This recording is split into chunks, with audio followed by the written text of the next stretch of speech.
This happened when I was in college. I lived in Isla Vista, a student community at UCSB, notorious for being a party school, and it fully lived up to its reputation. I like partying, but holy shit, these people were off the wall. As such, there were a lot of students who put themselves in dangerous situations, drinking way too much, not being careful, and forgetting to lock doors, etc. It had a very isolated vibe, and anyone who was hanging around who wasn't college-aged immediately looked out of place. One night after having a few drinks, I came home to my small house where I lived with my 2 roommates. It was probably around 2:30 a.m. We were all serious students, and when we partied, it wasn't your typical UCSB mega rager, more like a small get-together with friends. We would often have a few people spend the night, sleep on our furniture and our beds, as the case may be. That night my roommates had somebody over who I didn't know, and I saw that this person was sleeping on the couch. I didn't turn on any lights because I didn't want to wake him up. But as I was passing by the couch to enter my bedroom, I noticed the figure was lying very stiff. He gave off a strange vibe. It was like he was putting all of his energy into being as still as possible. I paused, and the guy quickly jerked his head to face me, without moving his limbs. It was so fast that it startled me. I could see his wide open eyes glinting in the dark. Figuring that I might have startled him, or perhaps he was drunk, or maybe on some kind of stimulant and was unable to sleep, I just hurried past into my bedroom and locked the door. That guy made me nervous, and I wasn't taking any chances. Eventually, I fell asleep.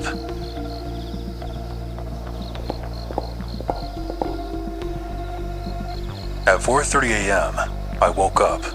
There was a strange sound at the door, almost like somebody was drumming their fingers against the wood. I lay still and listened. There came more sounds, like somebody scratching the door with their fingers, which got louder and louder. It was clear that he was using both hands and scratching as fast and hard as possible. It created an extremely loud and intimidating sound that filled me with fear. I grabbed my phone and texted my roommate, "Hey, your friend is freaking me out. Is he doped up or something? Can you please go out and talk to him? He's banging and scratching at my door." She didn't respond, probably because she was sleeping. I texted my other roommate, but the end result was the same. Keep in mind that the scratching had been going on at this point for a couple of minutes. I have no idea how he could have sustained it. Scratching a wooden door with your fingernails can't feel that good. He also grabbed at the doorknob and tried turning it. Because neither of them answered, I decided to call and wake them up. I know it sounds dumb, but there was something seriously horrifying about being teased like this through the door. I knew that he was trying to scare me, and I felt like a little kid, but I could tell this guy was for something, and perhaps the police needed to be called. I wanted to loop in my roommates though, since it was one of their friends. The scratching stopped abruptly, and I called my roommate, who answered in a tired voice. Hello? Hey, your friend is messed up. Can you please deal with it? He's scaring the crap out of me, and he's scratching at my bedroom door.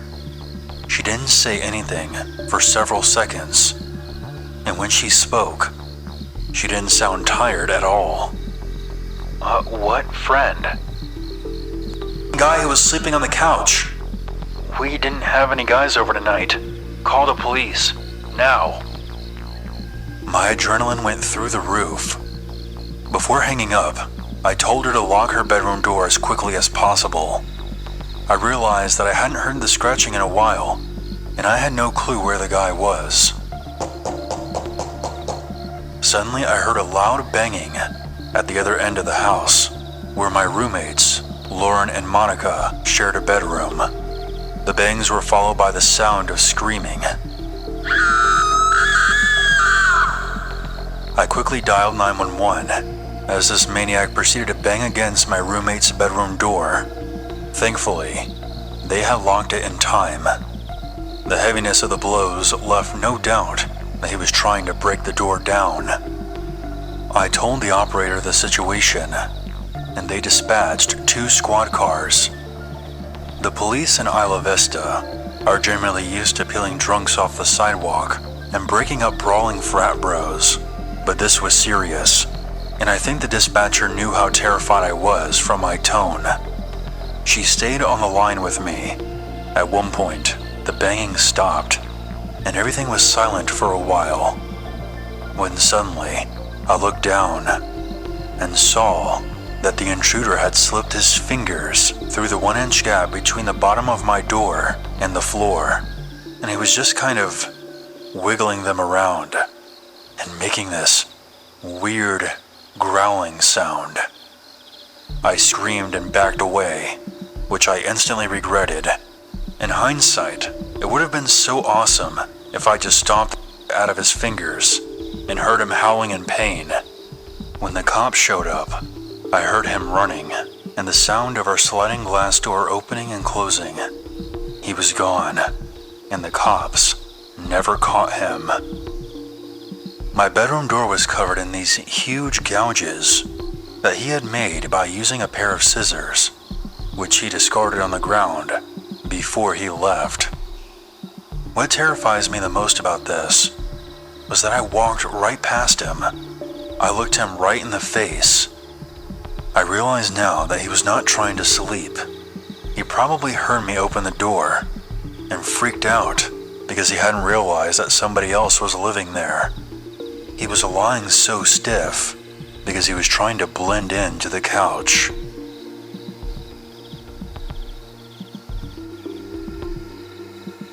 In the fall of 2010, I decided to go back to college. I was a single mom of 3 boys, but they were all in school by now, and me going back was finally possible.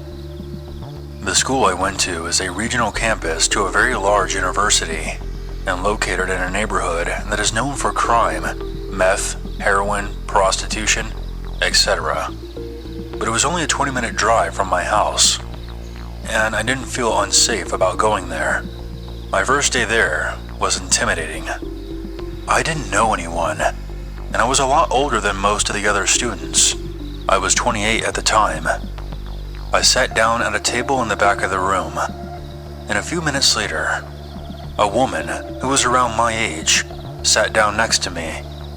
She was very skinny, smelled like cigarettes. She had greasy hair and sunken eyes, but when she started to talk to me, she seemed normal enough. She started off the conversation by telling me that she sat close to me because I was wearing the prettiest blouse in the room. Strange, but as an awkward person, I give a lot of leeway for people who say or do awkward things before I think too much of it. She didn't have a backpack, any books, a pen or notebook, nothing. She said that her financial aid hadn't come through yet, but she didn't want to fall too far behind in class, and asked if I would share my book. I agreed, and gave her a pen and paper as well.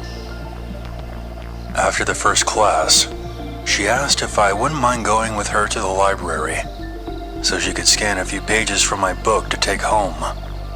I agreed, and we began to head to the library.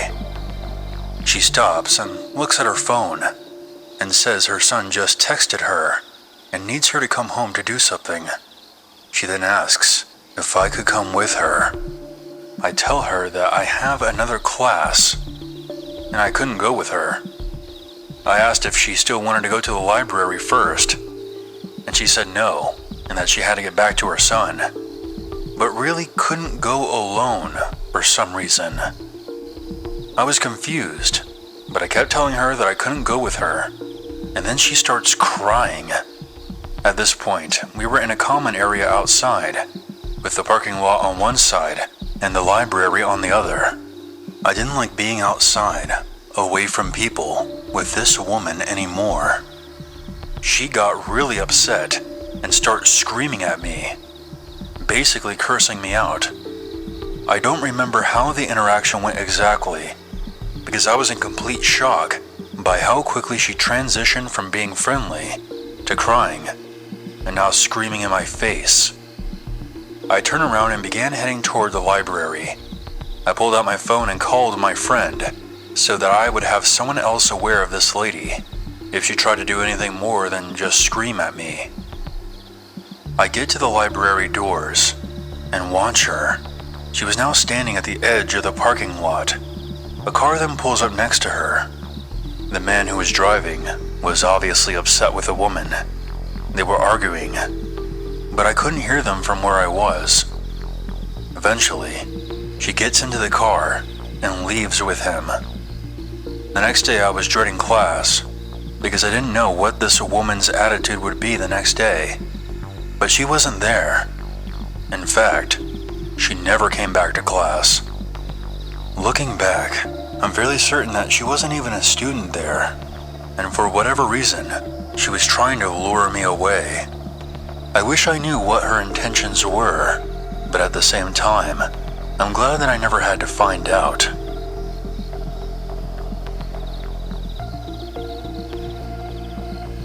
This happened when I was attending university, when I was 18 years old. I made an effort to make a lot of friends after I moved onto campus. I ended up with a few groups to hang out with. I even had a girlfriend. Students would usually have lunch in the cafeteria in pairs, 3 at the most, and I wasn't very picky about who I had lunch with, because like most people in class, we were all trying to make an effort to be social. A girl named Lily asked me if I wanted to eat lunch together after class. I didn't have any reservations about it. We made small talk about school and whatnot.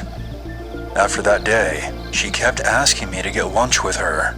It became a pattern, and there wasn't exactly a way to start saying no. At the time, I didn't mind, but this did mean I lost the chance to eat lunch with my other friends. In hindsight, I suppose that was the point. One day after class, somebody asked me if I could add them on social media. It was kind of a new thing back in those days. This happened right in front of Lily. I saw her face jerk toward me from a few seats over. It was such a sharp reaction that it was hard for me to ignore. By the time I got home later that day, Lily had sent me a friend request. We had no friends in common, and I don't know how she knew my last name. I was a bit surprised, but I guess she had just dug through the university's social media pages and found me there. It gave me a strange feeling, but what's the worst that could happen? She ended up messaging me non-stop and commenting on everything that I posted. I told myself that she was just socially awkward, but whatever. I've known worse people, or so I thought. She still always got me to eat lunch with her. Other than that, we rarely spent time together in person. I saw her around sometimes, but I never went out of my way to go hang out with her, so it was mostly online messaging and seeing each other at lunch. Coincidentally, my girlfriend was also named Lily. This was something that clearly bothered the other Lily. She occasionally hinted that she wanted my girlfriend to pick a different name, or joked about her name not suiting her. She obviously didn't like my girlfriend at all, and I had an idea of why. It was hard to ignore by this point. Lily was starting to subtly hint that she had a crush on me. I tried not to address it because what was I going to say? I've never known what to do when a friend makes a pass at me. I was also not interested in dating her at all. Even ignoring the weird stuff she pulled, Lily was just not my type. She tended to dress and act like a 1950s housewife and one of those adults who is still obsessed with Disney princesses, if you can imagine that. Things took an uncomfortable twist on the day of our last shared class of the year. Instead of asking me out to lunch, Like she usually did, Lily asked me if I could go walk with her. Again, I didn't know how to refuse. Our campus was bordered by a large patch of woodland. Lily led me into the woods. The sounds of our fellow students slowly faded away. She sat down on a log, and I reluctantly joined her. She began talking about how she was going to miss me over the summer. I tried my best to placate her, but honestly, I didn't want to be there, especially because she seemed to be on the verge of tears. I think I tried to make an excuse about having plans with my girlfriend, but before I could leave, Lily kissed me without warning. It was uncomfortable, to say the least. I got out of there, and I was happy to think that I wouldn't be seeing her for a while. I came back to university after the summer break. I had moved into a house with some of my friends. Without getting too much off topic, there were some serious issues with this group of friends. There was a lot of petty arguing going on, and worse.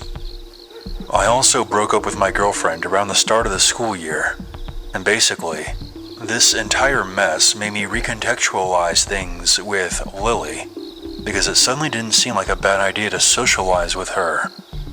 With that said, I still did not want to be alone with her. We mostly talked online. It was around this time that I began dating a guy. Lily was not pleased to hear about that news. I think she hoped to sneak in after I broke up with my girlfriend. But as I said before, that was never going to happen. There wasn't a big gap between my breakup and this new relationship, so she must have thought that she missed her chance to be with me. This is where the story gets bad. At the time, I was fairly active on Tumblr. I would occasionally talk about my life, and mostly reblogged photos and stuff. I was on there one day when something odd happened. One of the blogs I followed messaged me. I saw a screenshot of somebody asking this completely random person to analyze my about section, and then asked their opinion on the type of person who would write it. I cannot stress to you how bizarre and completely out of left field it was to see someone trying to study me like a character in a book. The reply was basically, I don't know, sorry. But the important thing was that the question hadn't been anonymous. Obviously, I wanted to know who had taken such a bizarre interest in me. No prizes for guessing who was behind it. What I discovered was like a shrine. It was a cutesy pink and red page. There were a few posts about Lily's interests, but most of the content was focused on me. Most of the blogs were about me, chronicling things I had done recently, as well as references to things from as far back as I had known Lily. It was clear that she had been keeping tabs on me, both online and offline, gathering up every scrap of information she could about my life and filing it away in her collection. She talked about us eating lunch together and how special our dates were, as if it was something more than just acquaintances getting food after class. She talked about the time that she kissed me in the woods, but she made it sound like it was mutual. She quoted lyrics from my favorite songs and talked about how she would always be there for me, no matter who else came into my life. Lots of references to loving me just the way I am. Things got worse. There were a lot of posts about my boyfriend. These were clearly psychotic. They talked about how he didn't deserve me, and he didn't know what he had, and that if she was with me, she would be jealous of anyone else who came near me. I don't like thinking about what kind of person would write so obsessively about their fixation on me. One thing that didn't make sense initially was that the blog also referenced Lily's best friend, Steven. She had never mentioned this person to me before. Her post talked about how Steven was such a great friend and how they had so much fun together, and he would always look out for her etc. I was trying to work out if this Steven was an online friend, when one specific post made it all click. Steven sent this to me. He knew that I would love it. The problem was, the photo was taken from my own page. She was claiming that this fictional best friend of hers shared it with her. So in her messed up fantasy life, she split me into two people. I was both the perfect best friend who was always looking out for her, and her soulmate who was bound to end up with her when I finally got over my boyfriend and all these other easy girls I hung out with. Believe it or not, Lily had an audience. She asked open questions about me in regards to her relationship with me and got comments from her followers, people who took what she said at face value. I saw a bunch of random people agreeing with her and enabling her stalking behavior. Lily had constructed this fake, intricate fan fiction version of my life for anyone to share their opinion on. And she made herself out to be the hero. I went maybe a month back into this page's history.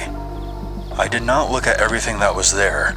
Frankly, it made me sick. I'm not sure how long this had been going on for. I messaged Lily and confronted her about her little stalker shrine, and she said nothing.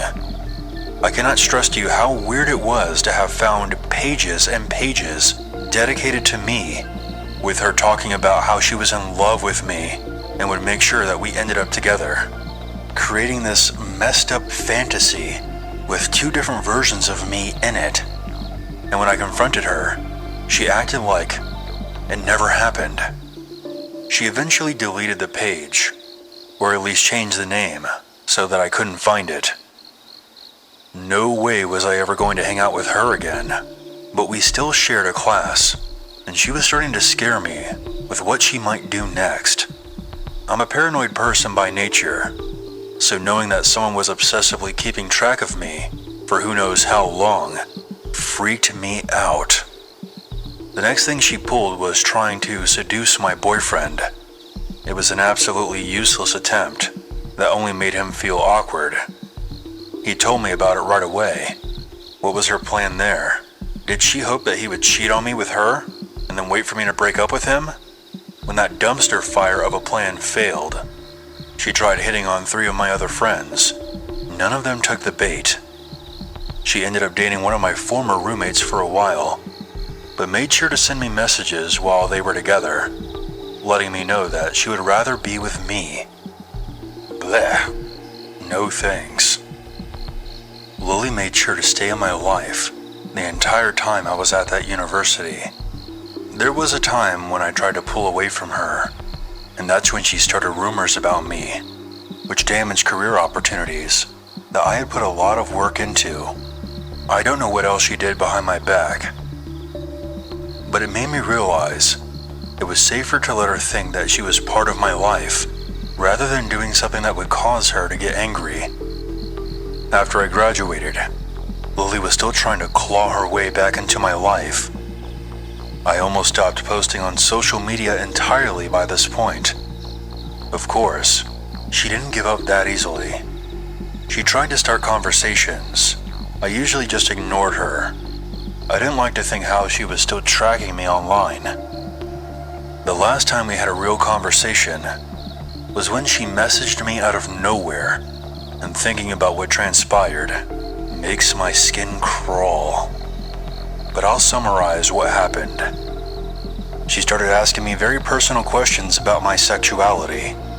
I really didn't want to talk about that with her, but I told her some basic stuff. Then she changed the subject and began talking about how would I feel if she was a boy. There was something seriously wrong with this girl.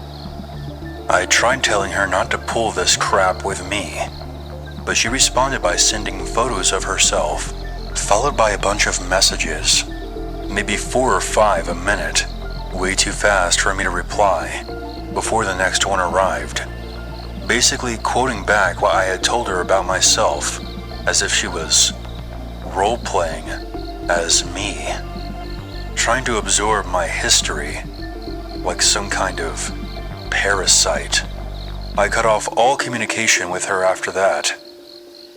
I eventually deleted her from all of my social media pages, which was the only real way she had of contacting me now. I really thought that she might have finally moved on, but only a few days ago, she sent me another friend request. It's sitting there unanswered, because I know that if I delete it, she'll only send another one. For some perspective, Lily and I first met nearly 12 years ago. This story here is just the highlights, and even then, it's only the stuff that I know about.